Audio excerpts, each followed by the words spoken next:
When I saw my family packing suitcases for our annual trip to Miami, I couldn't understand why no one had asked me about my plans. My mom was bustling around the house, packing sunscreen and beach towels, while my brother Jake was checking tickets on his phone. I stood in the hallway, feeling invisibly strange. "Mom, what time are we leaving? I haven't packed yet," I said, trying to hide my growing anxiety. She didn't even look up. "Oh, Sarah, we need to talk." My stomach twisted. Nothing good ever started with those words. "About what?" I asked, already knowing I wouldn't like the answer. My mom finally looked at me, and there was something in her eyes I couldn't read. Sympathy? Guilt? "We decided that this year we're just going to go as three. You know how stressful things have been lately with your work and—" "Wait, what?" I interrupted, not believing my ears. "You're going without me." Jake emerged from his room with a full suitcase. "Hey, Sarah. Look, we all talked about it, and we just think you need some time to figure out your own stuff. You know, get your life organized." Get my life organized? I worked 6 days a week, paid for half the family expenses, and now they were telling me I wasn't organized. "I don't understand," I said, feeling my voice begin to tremble. "This is our family tradition. We do this every year." My father came down the stairs with the last suitcase. "Sarah, don't make a scene. Sometimes families need time apart."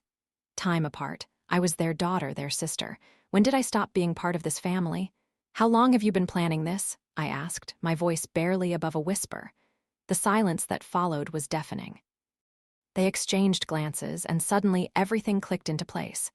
This wasn't a spontaneous decision. They had been planning to exclude me for weeks, maybe months. "We'll bring you back something," Mom said, as if a souvenir could make up for this betrayal. I watched them load the car, feeling like I was outside my own body. 28 years old, and I was being excluded from my own family vacation like a troublesome child. The worst part? They seemed perfectly comfortable with their decision. After they drove away, I sat in the empty house, staring at the walls, but as the shock wore off, something else took its place. Determination. If they thought I was going to sit at home feeling sorry for myself, they were wrong. I grabbed my laptop and started looking at flights to Miami. If they wanted time apart, fine. But I wasn't going to hide. I was going to that same resort, and I was going to have the vacation I deserved. The flight to Miami was surreal. As I sat in economy class, I kept expecting to see my family's faces at the gate or on the plane. But of course, they weren't there. They had probably upgraded to first class, something they always said was too expensive when I suggested it. When I arrived at the resort, my hands were shaking slightly as I approached the front desk. What if I ran into them? What would I say? "Good afternoon, welcome to Ocean Paradise Resort. Checking in?" The clerk's bright smile helped calm my nerves. "Yes, I have a reservation under Sarah Williams," I said, trying to sound more confident than I felt. She typed on her computer, then frowned slightly. "I'm sorry, I don't see that name in our system." My heart sank. Had they somehow canceled my reservation? "That can't be right. I booked it yesterday." "Let me check again." She typed for a few more moments, then looked up with surprise. "Miss Williams, I apologize, but your reservation seems to be unusual. Please wait one moment." She picked up the phone and spoke quietly. Within minutes, a tall man in an expensive suit approached the desk. "Miss Williams." "I'm Marcus, the hotel manager. Could you please follow me?" My stomach dropped. Were they kicking me out? Had my family somehow gotten me banned from the hotel? I followed him to his office, my mind racing with worst-case scenarios. He gestured to a plush chair across from his desk. "I must apologize for the confusion at the front desk," he began, "but your reservation was flagged in our system." Flagged. What does that mean? He smiled, but it looked forced. "Miss Williams, according to our records, you're listed as the CEO of Williams Enterprises. Is that correct?" I blinked. "CEO, no, that's my grandfather's company. I work in marketing." The manager's expression changed again, this time to what looked like panic. "Your grandfather, would that be Charles Williams?" "Yes, but I don't understand what that has to do with anything." He picked up his phone. "Security, please clear the penthouse suite immediately. Yes, the presidential suite. No, right now." He looked back at me with an apologetic smile. "Miss Williams, I need to make some calls. Please make yourself comfortable." I sat there, completely bewildered, as he made call after call. 20 minutes later, 3 resort executives entered the office. "Miss Williams," Marcus stood up, looking nervous. I need to inform you that there's been a grave error. According to our records, you're registered as the CEO and primary stakeholder of Williams Enterprises, which owns," he swallowed hard, "a controlling share in this resort."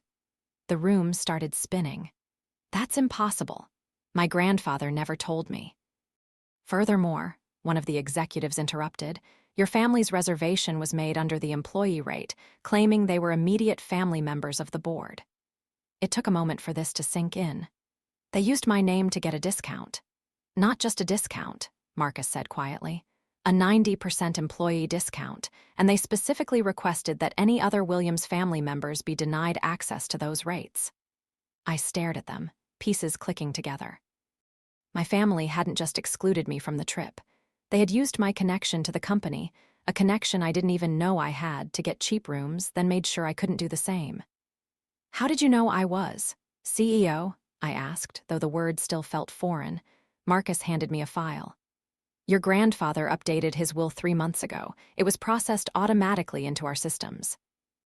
You inherited not just the company, but several properties, including significant shares in this resort, our 2 sister hotels in the Caribbean, and—" He paused as I opened the file. The numbers swam before my eyes: millions, multiple properties, stock portfolios. My grandfather had been far wealthier than any of us had known. "But the family would know about this," I said weakly. "The will reading was scheduled for next month," one of the executives finished. "Your family doesn't know about your inheritance yet, but they knew enough to use your name for discounts." A new emotion was building in my chest, not just betrayal anymore, but something colder. They had been using me, excluding me, while secretly benefiting from my family connection. A connection that, as it turned out, made me their boss. "What do you need from me?" I asked, surprised by the steadiness in my voice. Marcus looked relieved. "First, we need to cancel your family's employee rate immediately, and we need to discuss your accommodations." That night, I sat in the presidential suite, a sprawling oceanfront penthouse with a private terrace and butler service, thinking about everything that had happened. Room service had brought me a 5-course meal I didn't order, and the staff kept apologizing for various things I didn't understand. My phone rang. "Mom." I almost didn't answer, but curiosity won. "Sarah, honey, the strangest thing happened. The hotel says there's been an error with our bill." "What kind of error?" I asked, swirling my champagne. "They're saying we no longer qualify for the employee rate, and they want to charge us full price. Do you know how expensive that is? We might have to leave." I looked out at the ocean, watching the sunset paint the sky in brilliant colors. 6 hours ago, I would have been panicking, trying to help them, maybe offering to pay the difference. "Gee, that's terrible," I said instead. "What are you going to do?" "Well, I was hoping, since you're good with computers and all, maybe you could call them, talk to someone in management." Talk to someone in management, if only she knew. "Sure, Mom, I'll see what I can do." After I hung up, I called the front desk. "This is Miss Williams in the presidential suite. The Williams family in rooms. What are they in?" "They're currently in Ocean View rooms 237, 238, and 239, Miss Williams. Standard rooms on the 3rd floor." Not bad, but not exactly the luxury they'd been planning on with their 90% discount. "Are they planning to leave?" "They're currently at our billing office, attempting to negotiate an extension of their employee rate." An idea formed. "Transfer me to billing." "Right away, Miss Williams." When the billing manager answered, I could hear my family's voices in the background. "This is Sarah Williams. I understand there's an issue with my family's reservation." "Yes, Miss Williams, they're claiming an employee rate, but our system shows you're actually the owner, not an employee."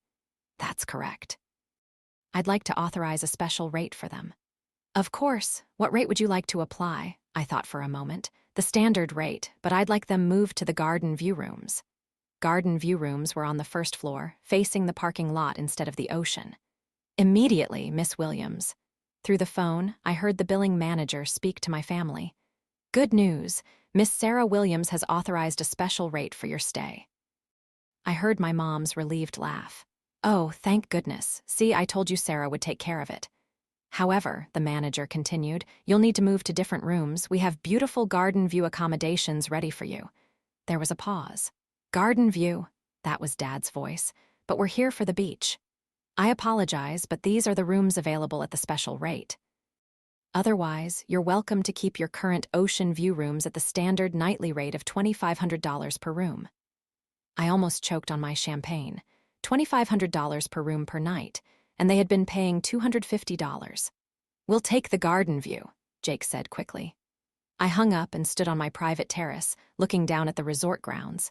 Tomorrow, I'd have to decide what to tell them about my inheritance. But tonight, I just wanted to enjoy the sunset from the penthouse they had tried to deny me access to.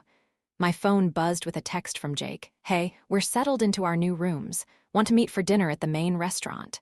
I looked around my suite, where room service had laid out another course of my meal. "Sorry, I'm exhausted. Maybe tomorrow." The next morning, I woke up to a gentle knock. "Miss Williams." "This is Maria, your personal concierge. Your spa appointments are in an hour." "Spa appointments? I didn't book any spa appointments. I'm sorry, there must be a mistake." "Oh no, Miss Williams. As our VIP guest, you have unlimited access to our spa services. I've booked you for a massage, facial, and manicure to start. And the sommelier would like to discuss your breakfast wine pairing." This was definitely different from family vacations, where we split the cost of a shared appetizer. By noon, I was relaxed, pampered, and wearing a complimentary spa robe on my private terrace when my phone rang. Mom again. "Sarah, you'll never believe this. The strangest man just approached us at the pool." "What kind of man?" "He introduced himself as the resort's activities coordinator, said you'd personally requested special entertainment for the guests in our rooms." Oh no, I hadn't requested anything like that. "What kind of entertainment?" "Timeshare presentations. He says we're scheduled for a 3-hour seminar about buying vacation properties, and if we don't attend, it'll be charged to our room at premium rates." I sat up straighter. I definitely hadn't authorized that. "Let me call the hotel." "Would you? This is so strange." We're supposed to be on vacation, not sitting through sales pitches. After I hung up, I called the front desk, laughing. "This is Sarah Williams. Did someone schedule timeshare presentations for my family?" "One moment, Miss Williams." There was a pause. "It appears there was an enthusiastic new staff member who took some initiative. We'll cancel that immediately and offer the Williams family complimentary mimosas as an apology." "That's very generous, thank you." 30 minutes later, Mom called back. "Sarah, you won't believe it. The hotel is giving us free drinks by the pool, and they upgraded our dining reservations to the steakhouse tonight." "That's wonderful, Mom. We're so lucky you work in the hospitality industry. You must have some great connections." I looked around my presidential suite, thinking about the irony. Something like that. That afternoon, I was lounging on my private section of beach when I spotted my family walking along the public beach area. They were laughing, taking selfies, looking genuinely happy. For a moment, I felt that familiar pang of wanting to join them. But then I remembered sitting in our house, watching them drive away without me. The weeks of planning they must have done without including me. The way they used my name without telling me. My phone rang, the hotel manager. "Miss Williams, I'm terribly sorry to bother you, but your family is at our water sports center, and there seems to be some confusion about charges." "What kind of confusion?" "They're claiming all water activities should be complimentary because of their special rate. Our staff isn't sure how to proceed." I sighed. "What's the standard policy?" "Parasailing and jet ski rentals are not included in any package. They're $200 and $150 per hour respectively." "Charge them the standard rates." "Of course, Miss Williams." 20 minutes later, my phone rang again. "Mom, Sarah, honey, we're having another problem. They want to charge us for the water sports, but I thought everything was included in our special rate." "Mom, why would you think activities are included?" "Well," Jake said, "since we're family, surely they'd throw in some extras." I rubbed my temples. "The special rate covers your rooms and meals. Activities are separate." "But $350 for an hour of parasailing seems excessive." "Maybe skip the water sports then." There was a pause. "I suppose we could. It's just, we were really looking forward to it." I stared out at the ocean, where I could see the resort's yacht that was apparently available for my use whenever I wanted. "I'm sure you'll figure something out." That evening, I decided to eat at the main restaurant instead of room service. I made a reservation under a fake name, not wanting to deal with the special treatment. I was seated in a quiet corner when I spotted my family across the room. They were dressed nicely, clearly making the most of their steakhouse reservation. I watched them for a while, feeling strangely detached. They were laughing, sharing appetizers, taking photos. Everything looked normal, except I wasn't there. Then I heard Jake's voice, louder than he probably intended. "I still can't believe we got such a good deal on this place. Thank God Sarah doesn't know about the employee rate thing. She'd probably lecture us about ethics or something." My jaw clenched. They were congratulating themselves on deceiving me. Mom's response was quieter, but I could still make it out. She's always been so serious about that kind of thing. It's easier sometimes without her nitpicking everything. Nitpicking. I paid for family dinners, helped with everyone's bills, covered Jake's car insurance because he couldn't afford it, and they saw me as someone who nitpicks. Dad laughed. "Look, we all needed this break. From work, from responsibilities, from Sarah's constant anxiety about money." My constant anxiety about money, because I was the only one who seemed to worry about how things got paid for. I signaled for my check and left before dessert. I couldn't listen to any more. Back in my suite, I sat on the terrace with another bottle of the resort's finest wine. My phone was full of missed calls from Mom, probably wondering why I hadn't joined them for dinner after all. I didn't call back. The next day, I woke up to urgent knocking. When I opened the door, a flustered staff member stood there with my family behind him. "Sarah," Mom pushed past the staff member, "we need to talk. There's been some terrible mistake." "What mistake?" I asked, trying to catch up with what was happening. "They're trying to charge us full price for everything," Jake said, waving his phone. "Look at this bill." I took his phone. The numbers were staggering.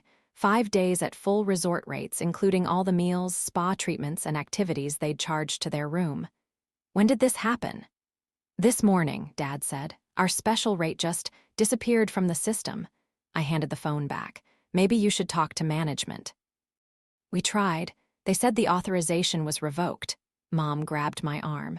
"Sarah, you have to fix this. We can't afford these prices. We'll have to cancel our trip and go home early." For a moment, I wavered. This was my family. I'd spent my whole life helping them, supporting them, making things easier.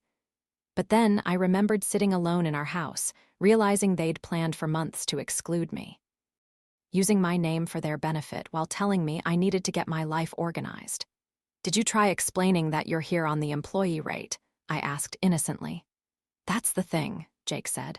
"They're saying there never was an employee rate. They're saying some kind of owner authorization was removed." The three of them stared at me hopefully. They had no idea that I was the owner who had removed the authorization. "That's strange," I said carefully. "Have you tried speaking to the general manager?" "We can't get past his secretary," Mom said desperately. "Sarah, please, you're good at handling these things. You must know someone in management."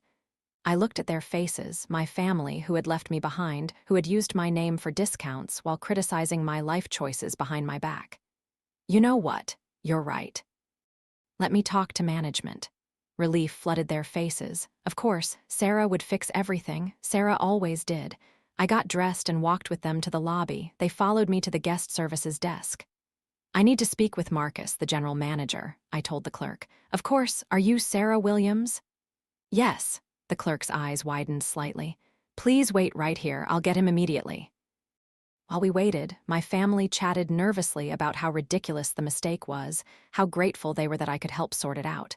Marcus appeared within minutes. "Miss Williams, how can I help you today?" I took a deep breath. My family was right behind me, waiting for me to save them. "I understand there's been confusion about my family's rate." "Yes, we apologize for any inconvenience. When we discovered you were the owner rather than an employee, we had to adjust the rates accordingly." The silence behind me was deafening. I turned to look at my family. The color had drained from their faces. "Owner," Jake said weakly.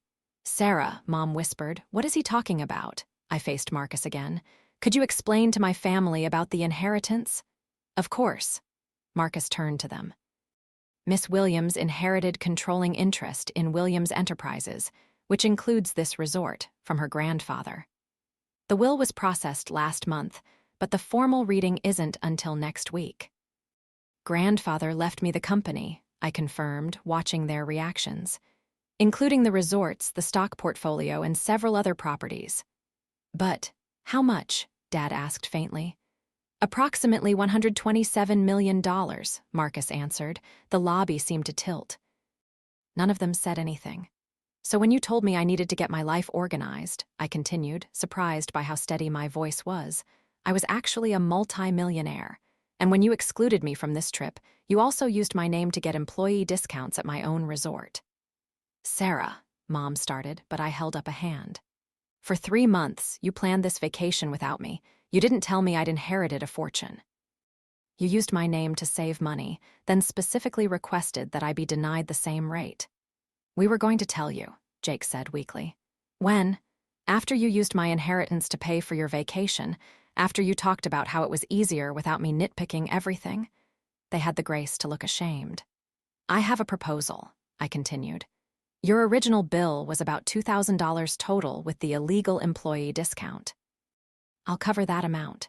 Everything above that, the spa treatments, premium dining, water sports, you can figure out yourselves. Sarah, please, Dad said. We're family, we made a mistake. You made a choice, I corrected. Multiple choices, over several months, I turned back to Marcus. Please prepare separate bills. I'll cover $2,000 of their expenses. They can handle the rest. Of course, Miss Williams. I walked toward the elevator, then paused. Also, I'd like my family moved back to their original ocean view rooms, at the standard rate. As the elevator doors closed, I caught a glimpse of my family standing in the lobby, looking lost and confused. For the first time in my life, I wasn't rushing to make things easier for them. The next 2 days were surreal. My family tried to corner me several times, at the pool, in the hallways, even outside my suite. I'd order room service and watch from my terrace as they dealt with the reality of vacation costs without discounts. On the 3rd day, Mom managed to catch me at the spa. Sarah, please, let's talk. I gestured to the empty chair beside me. We sat in silence for a while. How did you know? She finally asked. About the inheritance. The hotel manager told me when my reservation flagged me as the owner. She nodded slowly. The lawyers contacted us 6 weeks ago, said we needed to keep it quiet until the formal reading. We decided to take this trip while we figured out how to tell you. How to tell me. It's just such a big change, we thought you might feel obligated to share or... She trailed off. Or you wanted one last vacation at my expense before I found out I didn't need to help you anymore. Mom winced. It wasn't like that. Wasn't it? Jake said it was easier without my nitpicking. Dad said you needed a break from my anxiety about money. You used my inheritance to get discounts while telling me to get my life organized. She was quiet for a long time. You're right. We've been taking advantage of you for years. It became easy. You always fixed things, paid for things, helped out. We forgot to appreciate it. You forgot I was family, I corrected. No, she said softly. We forgot you were a person with feelings, not just our safety net. I looked at her, really looked at her for the first time in days. She looked older, tired, maybe guilty. I don't know how to fix this, she continued. I don't know how to apologize for years of taking you for granted. I thought about it. Maybe start by treating me like an equal instead of assuming I'll always clean up your messes. She nodded. Can I ask you something? Sure. What are you going to do with the inheritance? I smiled for the first time in days. I haven't decided yet, but first I'm going to finish this vacation in my presidential suite that I'm paying for myself. She laughed, a real laugh. I suppose we deserved that. On our last evening, my family knocked on my suite door. They stood in the hallway, looking uncertain. We talked, Dad said. We're going to pay for this vacation ourselves, all of it, and we're going to pay you back for everything you've covered over the years. You don't have to, we do, Jake interrupted. We've been terrible. You didn't deserve any of this. I looked at them, my family, who had hurt me but who I still loved. Come in. We sat on my terrace watching the sunset over the ocean. It wasn't perfect. Years of patterns wouldn't change overnight, but it was a start. So, Mom said after a while, what's it like being a secret multi-millionaire? I laughed. Weird, the staff keeps offering me things I didn't know existed. Apparently I own yachts. Plural, Jake's eyes widened. Apparently. We talked late into the night, really talked, maybe for the first time ever.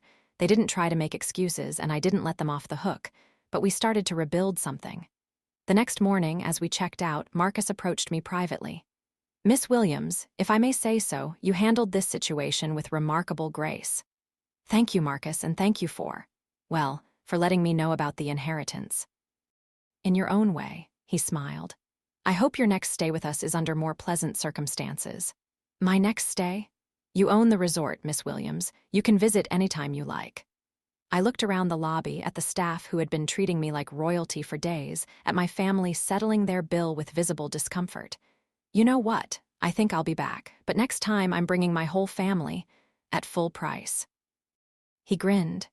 We'll be honored to host you all. As we drove to the airport, I sat in the back seat, watching my family navigate their new reality where I wasn't just their backup plan. It was awkward and uncomfortable and necessary. My phone buzzed with an email from the resort. Dear Miss Williams, thank you for staying with us. As requested, we've prepared a full report on all resort operations for your review. Additionally, we've upgraded your family's return flight to first class as an apology for the administrative confusion during your stay. Welcome to being an owner. I showed the email to my family. They stared at it in silence. First class, Jake finally said. Seriously. Seriously. Mom laughed, shaking her head. I guess we all have some adjusting to do. I guess we do. As our plane took off, I looked out the window at the resort shrinking below us. In a week, everything had changed. I discovered I was wealthy beyond imagination, but more importantly, I discovered what I was worth to my family. Both the good and the bad. But for the first time in my life, I wasn't responsible for managing their finances, their problems, or their expectations. I was just Sarah. And that felt like the biggest inheritance of all.